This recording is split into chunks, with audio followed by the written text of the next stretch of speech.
ვაშლის ტესტი, რომელიც უფრო ზუსტად დაგახასიათებთ, ვიდრე თქვენი საუკეთესო მეგობარი. აირჩიეთ ვაშლი, რომელიც უფრო გიზიდავთ და რომლის ჭამის სურვილიც ყველაზე მეტად გიჩნდებათ. თუ პირველი ვაშლი აირჩიეთ, პატიოსანი ადამიანი ხართ და არასდროს თვალთმაქცევთ. თქვენს ფიქრებს თავისუფლად გამოთქვამთ. არ თამაშობთ როლებს. ყოველთვის ის ხართ, ვინც ხართ სინამდვილეში. ასეთ ადამიანებს დღეს იშვიათად თუ შეხვდებით. ნებისმიერ ცხოვრებისეულ ჩავარდნას გამოცდილებად აქცევთ. ფეხზე დგებით და სულას განაგრძობთ. ცხოვრებაში უბრალოებას ესწრაფვით.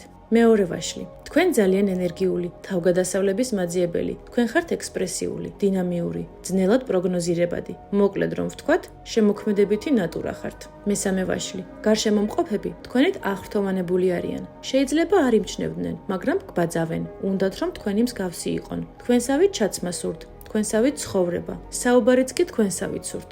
თქვენი იუმორის გრძნობა, პოზიტიური განწყობა და ლოგიკური აზროვნება ნებისმიერს ხიბლავს.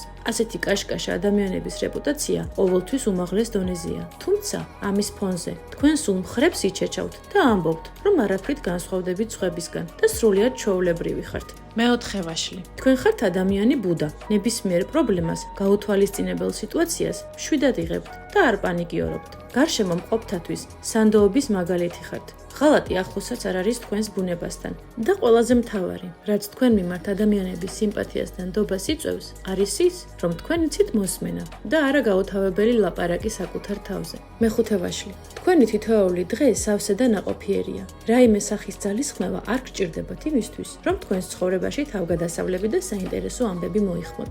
ისინი თავად მოდიან თქვენთან. საიდუმლო იმაშია, რომ ცხოვრებისგან მაქსიმუმს იღებთ. და ბოლო, მეექვსე ვაშლი. სხარტი და ნათელი აზროვნება. ეს არის თქვენი პიროვნების მოკლე და სრულყოფილი დახასიათება. პრობლემებს წამიერად აგვარებთ, უმტკივნეულოდ და გართულებების გარეშე. თქვენთვის არ არსებობს გამოუვალი სიტუაცია. ინტელექტუალი ხართ და ნებისმიერი კამპანიის დაპყრობა შეგიძლიათ. უნდა აღვნიშნო, რომ კარგად ხედავთ ზღვარს ადეკვატურობასა და გადაჭარბებას შორის. ადვილად იპყრობთ ადამიანის ყურადღებას, მაგრამ ისიც გესმით, როდის უნდა გაჩუმდეთ, რათა ცოტათი მოტოკოთ თქვენში ლიდერის თვისებები. შედეგები დაწერეთ კომენტარებში.